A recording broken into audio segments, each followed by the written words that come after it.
ni iki ndi umukristo noneho yakora kugira ngo haveho ndi umudive ndi umuadeperi ndi umwangirikani aho rero bikageraho umuntu akitwa umukristo noneho iby'ubwangirikani ubudive bikavaho. umva iyo ntambara sinjya nyirwana kuko nzi yuko twarangije kuyitsinda.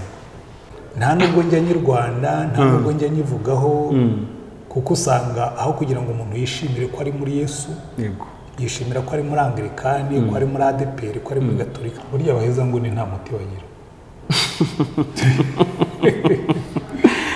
nta kintu nta muti babavugutira ngo bakire. Ureba kugira ngo umuntu abe umuheza nguni hari ikintu kimwe abanza gukora cyangwa kiba cyaramubayeho atabizi. Cyambere yirinda gutekereza cyane. Nubona umuntu w'umwe extremiste mu bintu ibyo ari byo byose ujye umenya ko yirinze gutekereza cyane. noneho duhite dukora na transition. ni iki ndi umunyarwanda yakwigisha ndi umukristo noneho ndi umukristo koko yo nayo ifitemo ikibazo iyo umuntu ahubwo urabicuritse iyo uvuga ngo ni iki ndi umukristo yakwigisha ndi umunyarwanda kubera yuko buri ko mbona se ndi umunyarwanda yadutanze se niba ari ibyo nabyo ko idini nibyo ryabaye ikibazo ubu noneho. Reka maze nsubize icyambere hanyuma niyo cyakaje kukimbaza. Ngewe mbona ubundi ndi umukristo donc mbikuye muri context y'u Rwanda. Yego. Buryo ubukristo bwagombaga gukosora ibyo byose. Kuko icyambere Paulo yabivuze neza urumva we yanabayeho na mbere ya ndi umunyarwanda. Ariko nabo bari bafite amacakubiri. Akavuga ati buriya ati abantu iyo umuntu ari muri Kristo aba ari icyarimwe gishya. Taho ngaho ntihaba umuroma ntihaba umugiriki ntihaba umuskuti abo bitaga abaskuti abashite bari abantu bo bitaga abarubare nta munyeshyanga rigawa nta mugabo nta mugore Kristo bari muri byose kandi ari byose. Rero bikubwira ngo it's a new identity it's a new humanity donc ni cyarimwe gishya. None urumva rero ikibazo twagize mu Kristo bwacu sinyangira isoni zo kubivuga. Abatuzaniye ubukristo icyambere babuzanye bwarakayutse. Ba Paulo batinyukaga guhangana n'ibyo bibazo by'amoko mu gihe cyabo bereka abantu ko Kristo yagombye kubahuza aho kubatandukanya. Noneho twebwe abantu batuzanira ubukristo buza buri muri envelope y'umuco nyaburayi. Bati twebwe abantu bakiriye umuco nyaburayi. Uzasoma igitabo cy'uwitwa Doragere Louis Doragere yanditse igitabo cyitwa Rwanda kikwereka neza yuko uburyo bumvaga ibintu bo babonaga yuko kuza tugahobera umuco w'Abanyaburayi tugafata imico yabo imivugire yabo ari byo byerekana ko twahindutse. Ariko ntabwo twahindutse abakristo twahindutse abiganyi b'Uburayi. Abo rero ubukristo bwagiriye ikibazo gikomeye cyane kuko nunareba n'ibyemezo bibi byafashwe byashingiye kuri icyo kintu cyo kudasesengura imibanire y'Abanyarwanda bakoresheje umucyo w'ubutumwa bwiza ahubwo basesengura imibanire y'Abanyarwanda ukwayo barangije bayifitinga mu bukristo. Baravuga ngo abatutsi usomye nk'ibaruwa Karase yandikiye perezida w'abiri washakaga guhindura ibintu bamubwira ngo abatutsi ngo naba born leaders ngo nabayobozi babivukanye ngo nabajije n'abahutu niba bahitamo kuyoborwa n'umuhutu mwene wabo cyangwa umututsi bakubwira ko bahitamo umututsi. Urumva we yabikoze gutyo kuko muri politike yabo ya evangelisation bari barakuye muri Père Bravo kwa Ravijori yarabwira ngo mujye mufata abayobozi bo hejuru ni mubafata n'abaturage bazaza babakurikiye.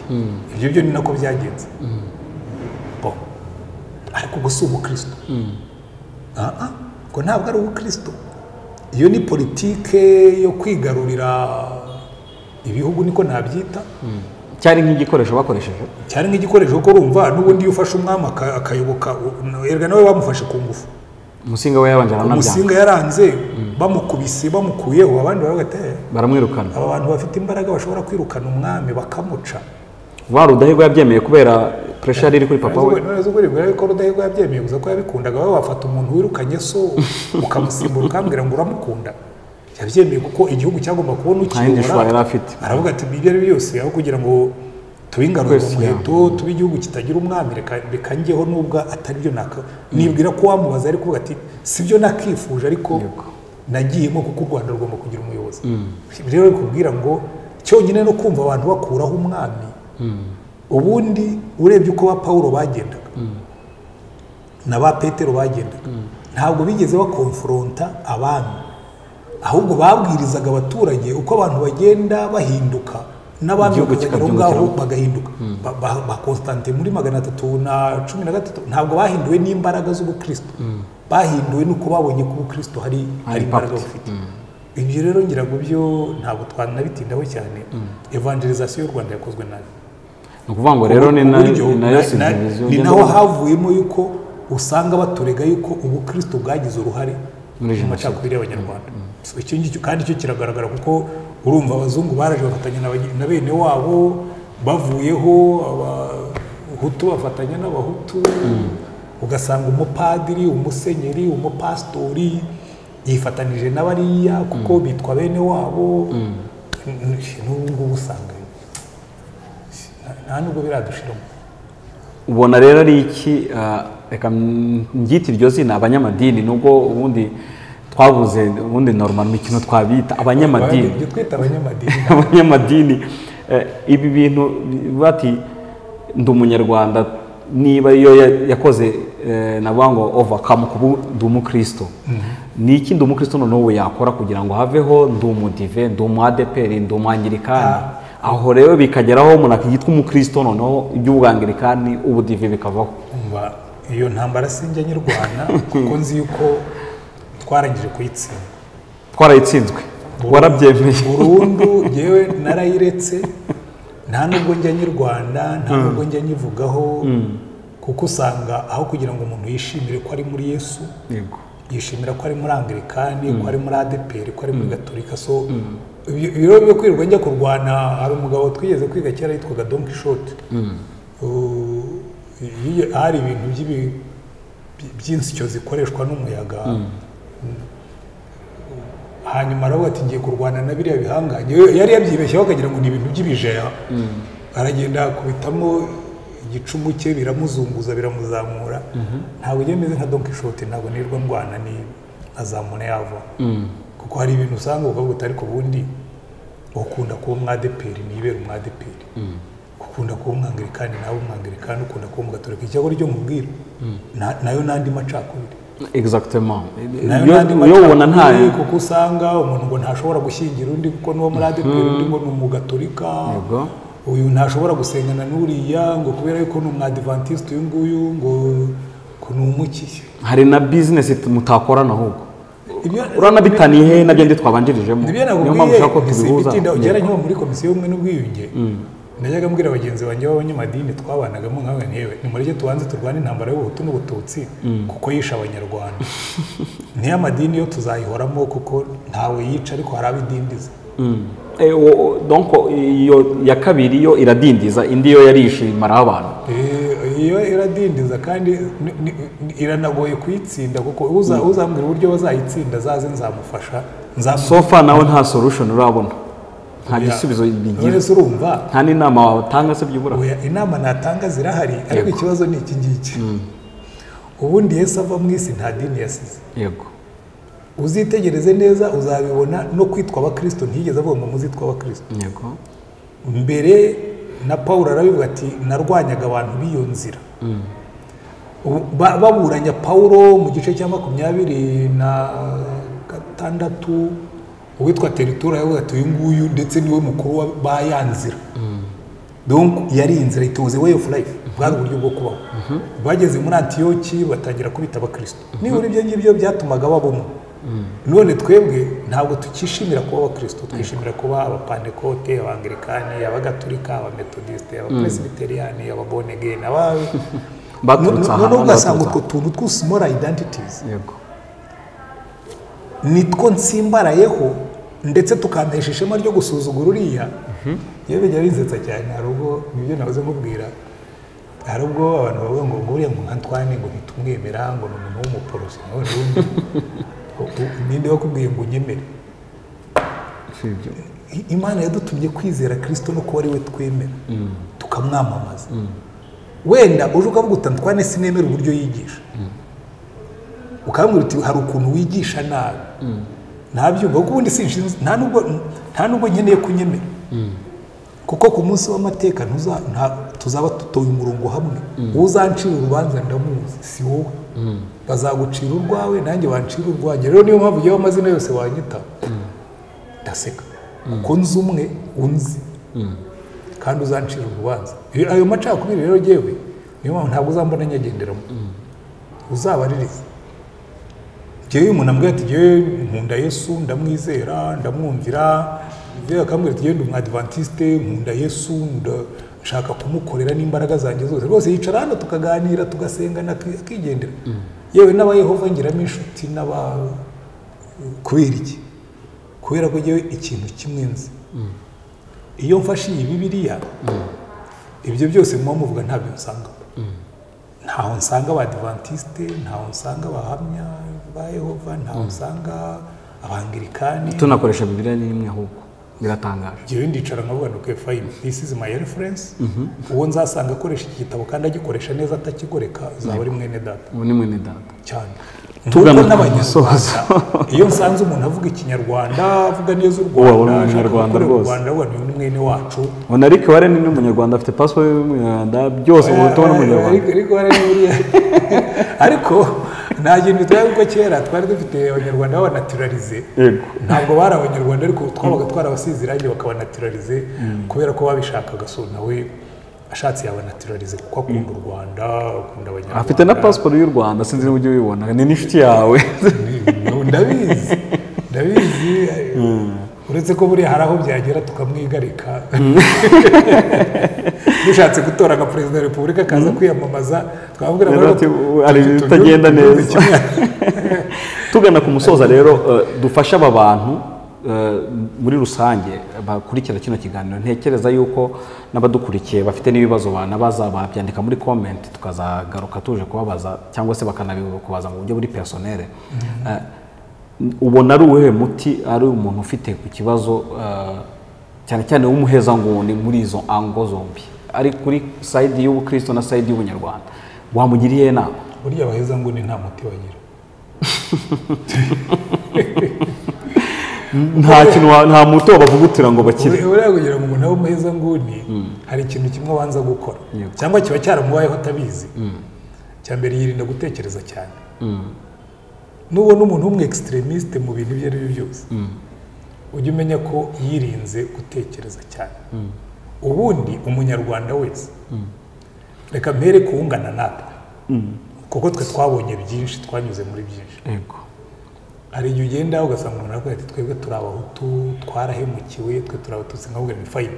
Ubwo ibyo byarangiye, reka tubishyire inyuma yacu, nibura twubake future nziza.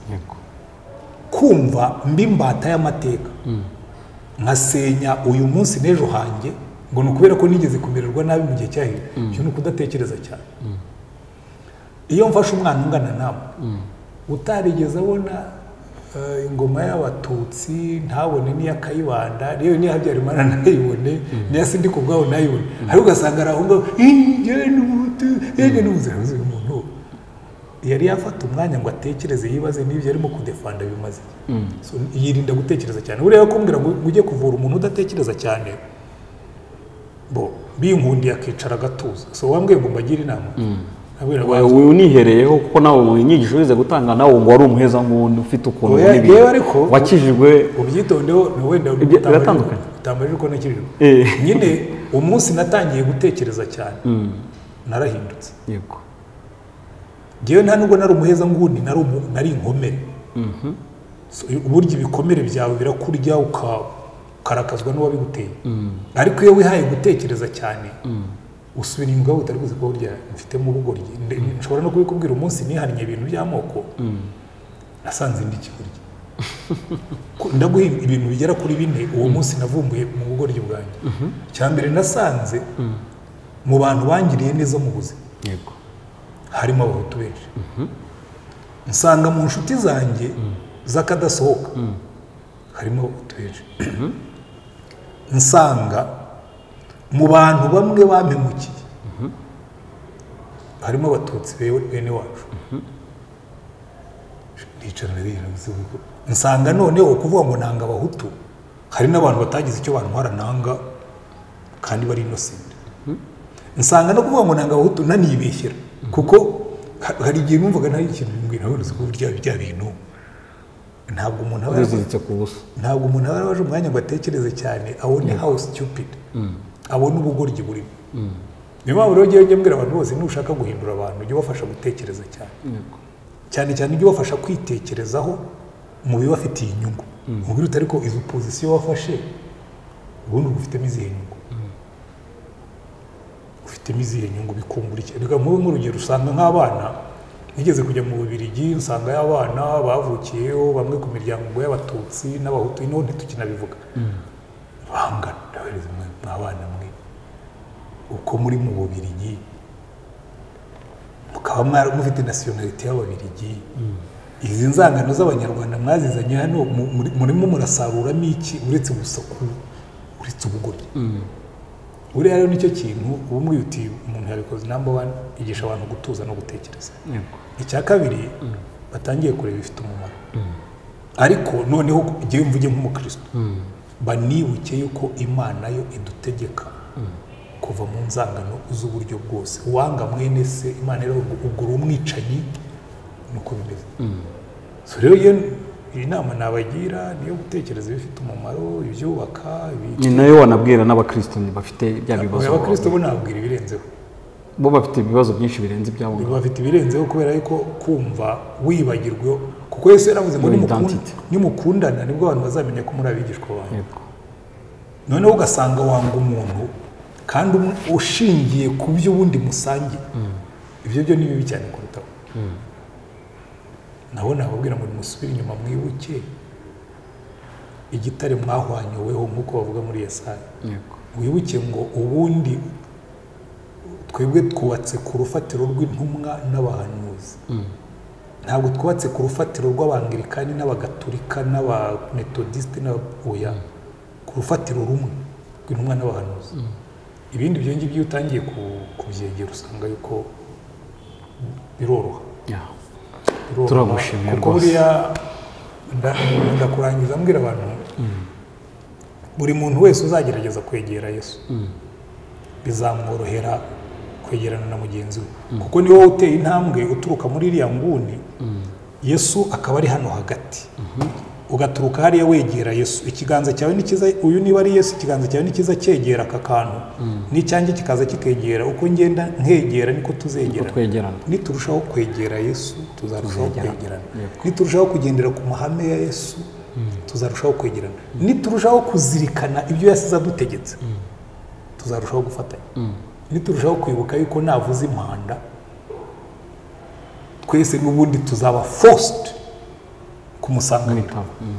Uzavuga ngo uyu muntu niba avuga Yesu ngewe ndamufata nka mwene data kuko ujye kumucira urubanza shebuja azabyikora. Ntabwo bindeba ibyo, ntabwo ibyo bindeba. Ngewe niko ntekereza niko mbaho, ibyo kugucira urubanza cyakora nzacira urubanza ibyo ukora. Nuvuga Yesu nkakubona uri manganya umangamanga urimo kwambura, urimo gukabakaba abagore, usambana, aho harimo akabazo.